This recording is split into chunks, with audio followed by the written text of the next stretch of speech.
Hey everybody, it's Ben, military chaplain, discussing his encounter with a UAP, which means unidentified aerial phenomenon, which is the replacement term for UFOs. We used to say unidentified flying objects, of course, a number of years back, but the military recently upgraded it through the U.S. Department of the Air Force. So that's what that's all about. But I want to make a couple corrections to my previous video because there were a few misstatements that were unintentional on my part. I want to correct a little bit of the chronology of my actual encounter, which could have been a close encounter, as I indicated. But I also want to talk a little bit about a couple celebrities I mentioned who had encounters because I have more information about their scenarios and amendments to what I had stated before. Let me begin with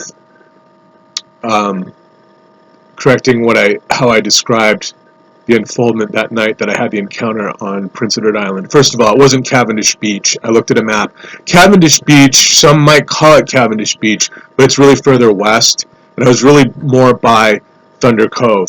The only reason I made an error is that I couldn't remember it as a kid and we used to visit Cavendish Beach, but technically where I was located when the possible abduction occurred was Thunder Cove, which was down within walking distance by way of beach from where I was probably taken.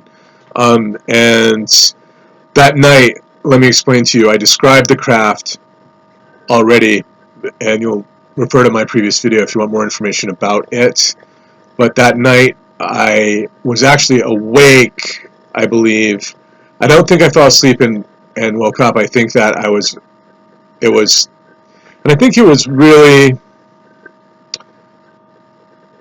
it wasn't that late at night. It might have been kind of around dusk even, but I know the sun was down, so it really wasn't dusk, but it was certainly not, it wasn't midnight or anything like that, because I had really not been in the truck for very long. Everybody else was either in their tents or I believe people were probably asleep, in fact, or put to sleep by the thing, because that's one of the effects that the vehicle could attain, or that was one of its tools, at least apparent tools, was the ability to sort of put organic life to sleep when it came into the region. So I had been awake, and then I had actually been put to sleep. And actually I fell asleep really quickly as I was seeing the craft. I said I wasn't sure if I had awakened or what the situation was, and then to see it. But to the best of my recollection, I was sort of calming down before falling asleep when I was actually put to sleep by the craft when I saw the craft. So it wasn't at midnight or 2 in the morning awakening. It occurred sort of after we had all consented to going to bed. And so that was, I wanted to make that correction. And then I have corrections about Jackie Gleason. Jackie Gleason, more information and a correction. It wasn't 6 refrigeration units that he saw, but rather 4 autopsies on open tables, to the best of my awareness. I don't think that refrigeration units enter the story. But I said Nixon actually hit Nixon. It was actually during Nixon. And in fact, when I said I think it was Nixon or an associate of Nixon, it was actually Richard Nixon who brought him to the place under military guard. And this was in Florida at Homestead Air Force Base. So when the bodies were shown, and Beverly Gleason ended up leaving Jackie Gleason over that story, apparently. There's some speculation that he had been out late carousing and came home and so had to fabricate a story. But the truth is that the fact is he had an extensive collection of books on UFOs, studied them for years, was a quote-unquote fan of UFOs, and actually his second house was shaped like a UFO and he called it the mothership. And I have photographs of that. But yeah, so it was to the golf course. Nixon one day confessed to him that there was a problem, or that he needed to show him something to get something off of his chest, or he needed to confide in somebody. And this was in Florida, as I stated. And that's what happened, was that it wasn't just casually being brought into a hangar. It was actually under military escort that they went to Homestead and that's where the bodies were, in Florida. So that's another location to add to the list. Um, in addition to Wright-Patterson in Ohio, in addition to Edwards Air Force Base, which controls Area 51, those are airports of interest, or I should say military bases of interest. And I wanted to correct a little bit additionally about, I wanted to provide you updated information with regard to, and where is my information? It should be around here somewhere. Oh, it's right here. Well, this is about encryption. What's this? I don't know what that is either. Oh, here we go. I have it right in front of me, guys. So, Area 51. Not controlled by Nellis, but the airspace is controlled by Nellis, which is in Las Vegas. Nellis Air Force Base. Nellis Air Force Base, I think, might be the location for that flight I told you about. That's the underground flight, the airline that you have to have top secret clearance to be on that airline. And they service a couple of different places. It's not just Area 54, one rather, that they provide service to. It's a secret airline. I know that they go to this place called Plant 42, which is where craft are built. Plant 42. And I think they provide, one place that they fly to is called China Lake, which people in the military and the Air Force in particular might already know about China Lake, and that's also out there in Nevada. But the flight, on that flight I mentioned, rather the secret airline that I mentioned, I have inside information that it's a defense contractor that operates them, and that the actual fleet consists of 6 Boeing 737s, and they're actually called 737-600s, and 5 Beechcraft turboprops. Okay? The Air Force owns these aircraft. You can go to you can go to a website, and actually, if you see the registration numbers, I mean, it's secret, but you can actually look up the registration numbers. And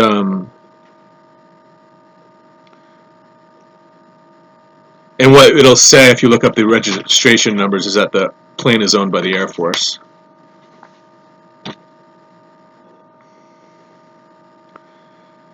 One other thing to know, and I can describe the markings in a little bit of detail. Did I call them Cessnas? They're not Cessnas, but they're turboprops. I don't know if they're Cessnas or not. They're Beechcraft. They're turboprops, and they sport blue trim stripes, plus their registration numbers. And then the markings, it's a red stripe, a red pattern with no name on the side of it on the Boeings, or the 737. Yeah, on the 737s. And it's operated out of a private terminal at McCarran, so it's not even operated. It's not even out of Nellis, at least not according to anybody's knowledge. It's not Nellis. It's McCarran, which is out of a private terminal in McCarran, and I know that people refer to that terminal as the Gold Coast Terminal. When you get your flight to Area 51 or to Plant 42 or to China Lake, what did I call it? Not China Lake. Is it called? Did I say China Lake? It is called the Gold Coast Terminal, and it's private. It's McCarran International Airport. all the cars are there in the morning, and then at night they're gone again, but it just, the lot fills up with cars, and then the cars are, all of them are mysteriously gone overnight, or it's notable that they're gone overnight. And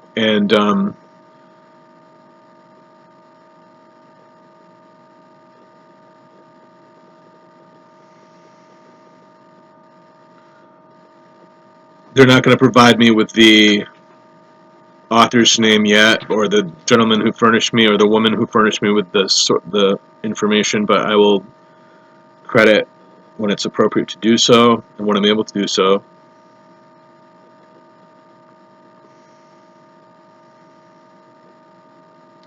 The terminal was originally operated by an organization called EG&G, which is a corporate organization which helped develop nuclear weapons, and was acquired by the Carlyle Group in 1999. They're a contractor. And then URS acquired Carlyle in 2002, and AECOM acquired URS in 2014. So it just goes until you see AECOM, and then the last ones to own and operate. Even the flight attendants have top secret clearance.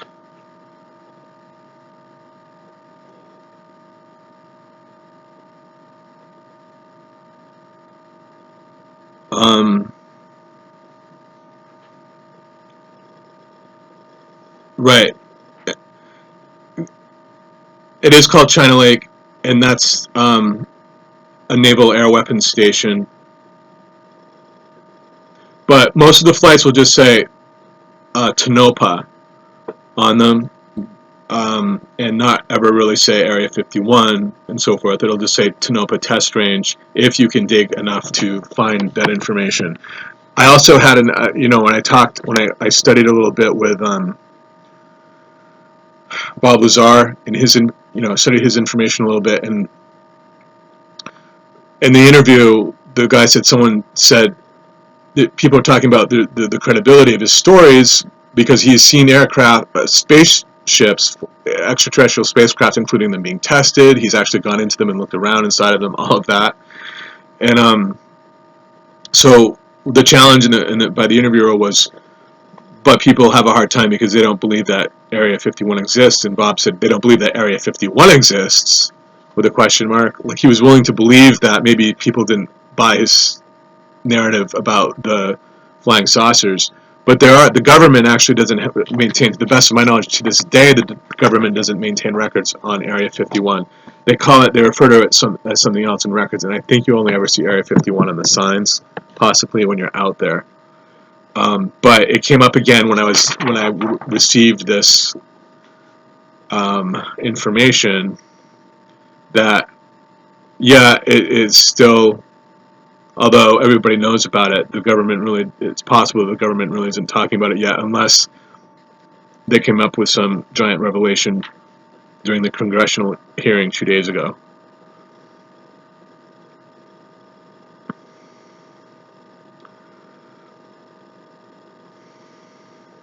One thing it does is it changes its call sign. The plane, when it takes off from Las Vegas, from McCarran, they turn off their transponders and disappear from trackers after being about 15 minutes in the air. And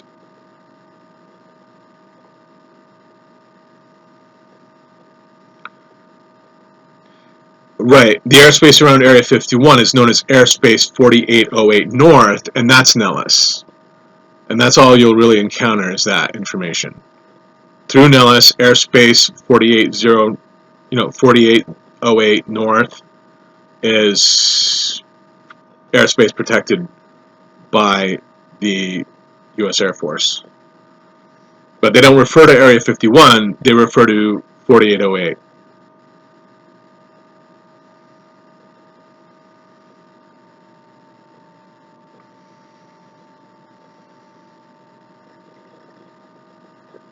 But the flight goes directly into 4808 North. 4808 North. That's where it flies. And the call signs change, as I mentioned. They start when they start flying out of McCarran, they'll say Tyson 210 or Tyson 301, whatever they're calling it. And by the time they're in 4808, they call in and they're saying Racer 25 or Bones 58. They're using an entirely different call sign by the time they get over there.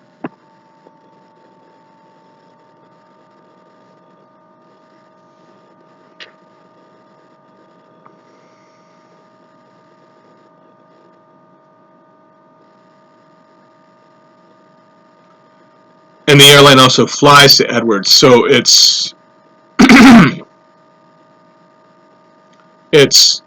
flies to Plant 42, China Lake, 4808, and Edwards.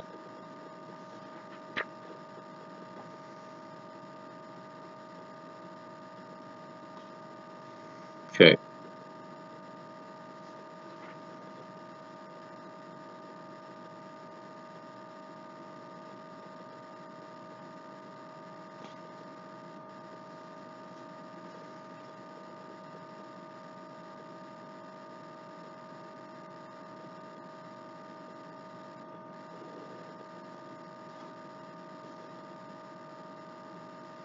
And the maintenance occurs in Atlanta.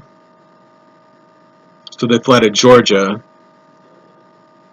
which is Ramseyville. That's where the Ramseys used to live. And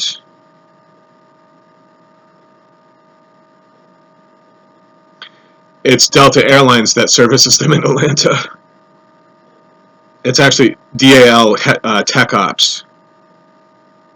And that's also that's the place where the U.S. Air Force does the C-40 Clipper jets, which is a military version of the Boeing 737-700.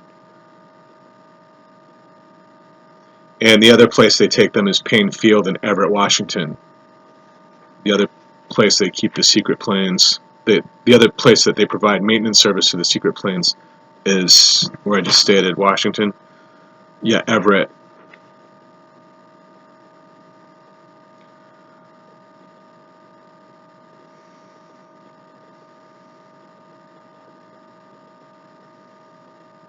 There's more information about the history of the fleet. I know where they, somewhere from, I think, were purchased from China even, or they started with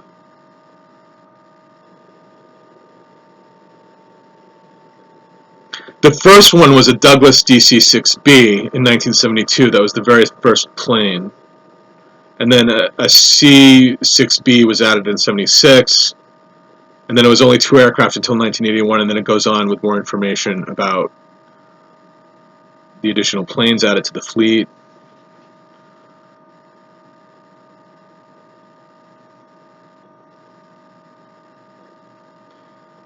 And that's basically what I have for the time being, but it's interesting. So, right, it's not, they don't fly out of Nellis, they fly out of McCarran International Airport, and presumably you find McCarran, you're able to get there. If you look hard enough, you'll find either a Boeing with a red stripe on it with no ID other than a registration, or the Beechcraft I mentioned with the 2 blue stripes with no ID other than the registration numbers, and they're out of McCarran.